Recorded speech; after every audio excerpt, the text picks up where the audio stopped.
Yes, guys, welcome back to SFeatleyTV, and we're here for another fan cam of from Arsenal's victory against Tottenham, beating Tottenham 3-1 on the day at the Emirates. I've got Nitesh, Arsenal fan, also an Arteta fan as well. Right, how are you, my friend?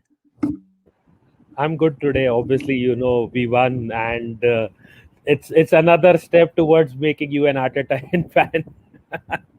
Let's leave that out, shall we? Let's just leave that bit out. Let's just leave it to the Arsenal and Tottenham saga, shall we?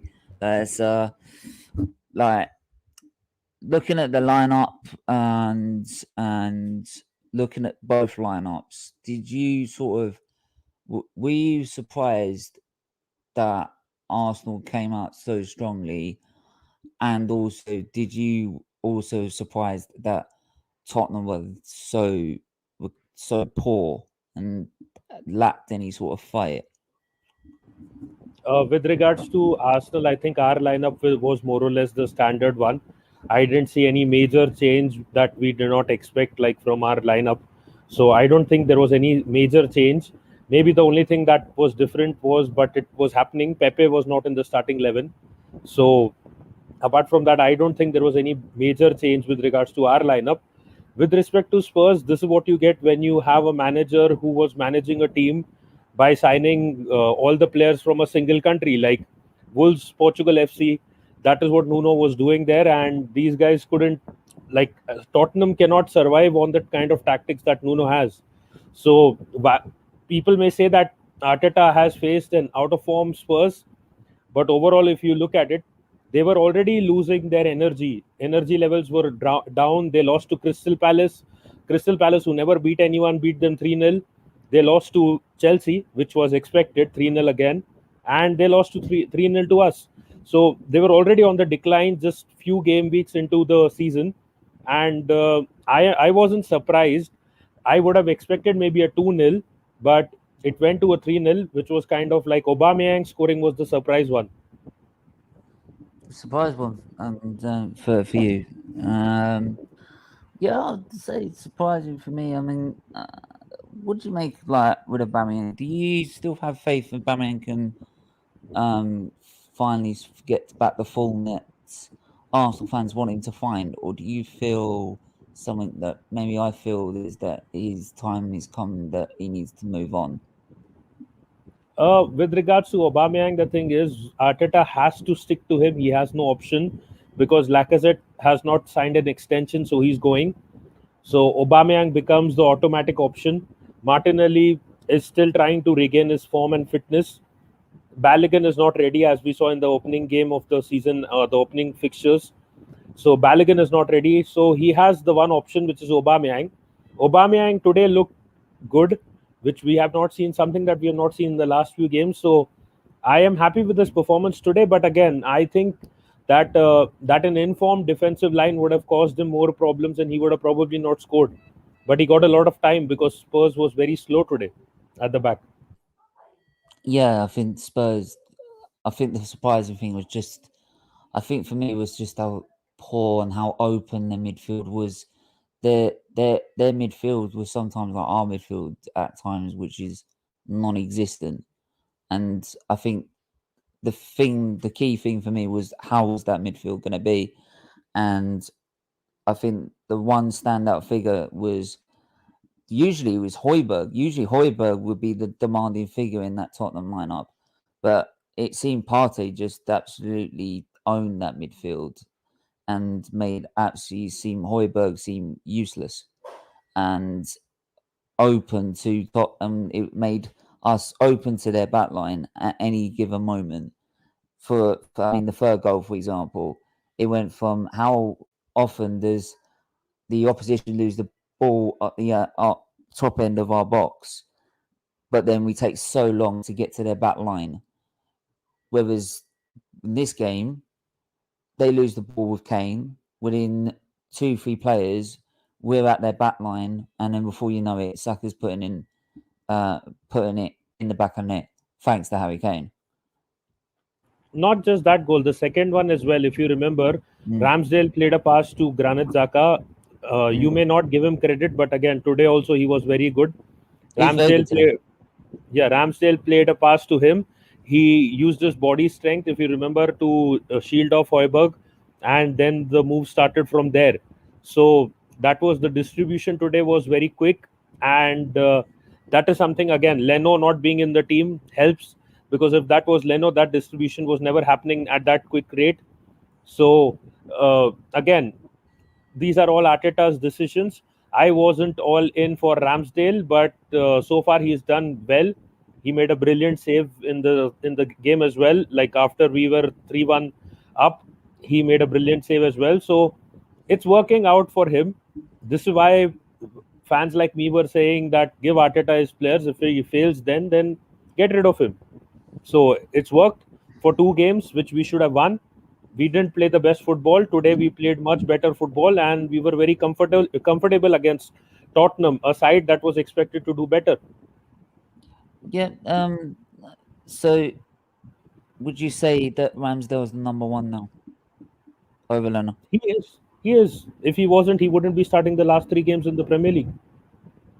Yeah, fair play. I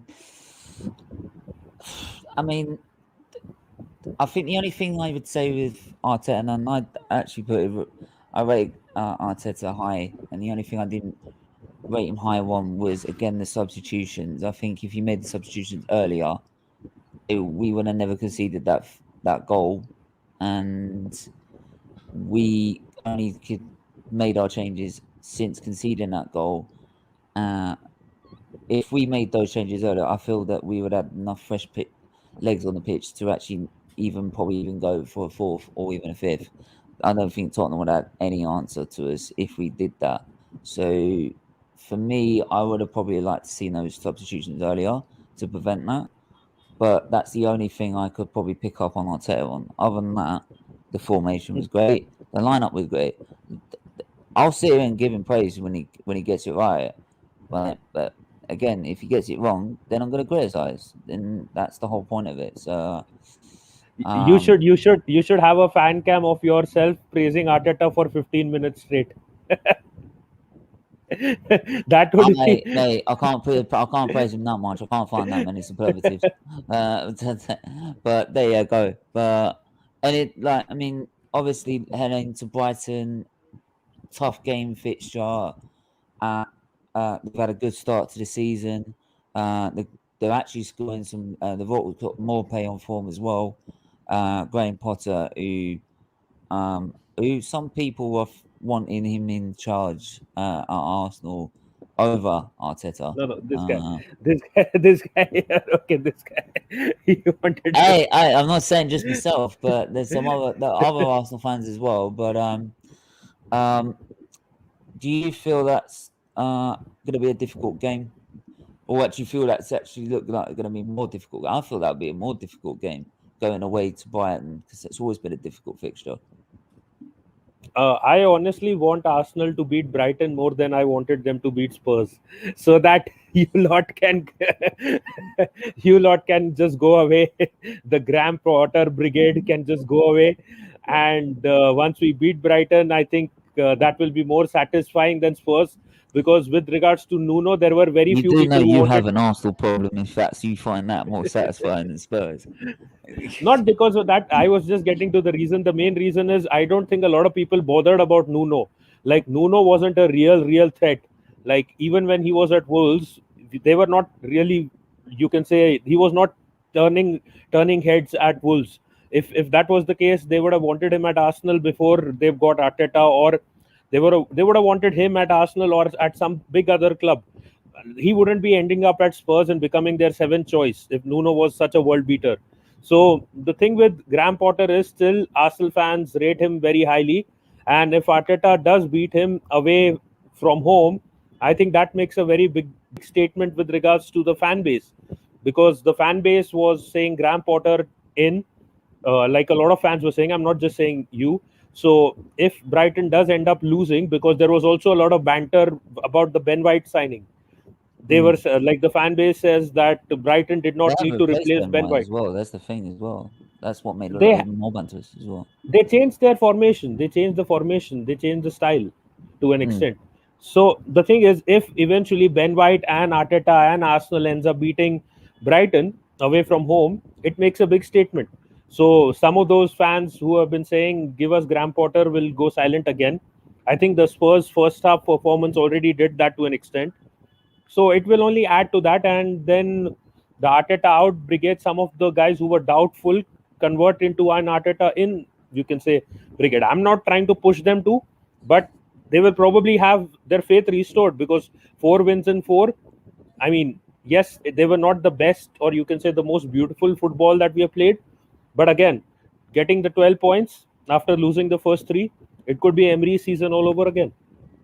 Okay, maybe long way to go as usual, and I think most Arsenal fans just want to see that sort of performance every single week, and more consistently. I think that's the only thing Arsenal fans really just want at the minute. I think that's what they're sort of needing and craving right now. So if they can do that every week, then there wouldn't be an issue.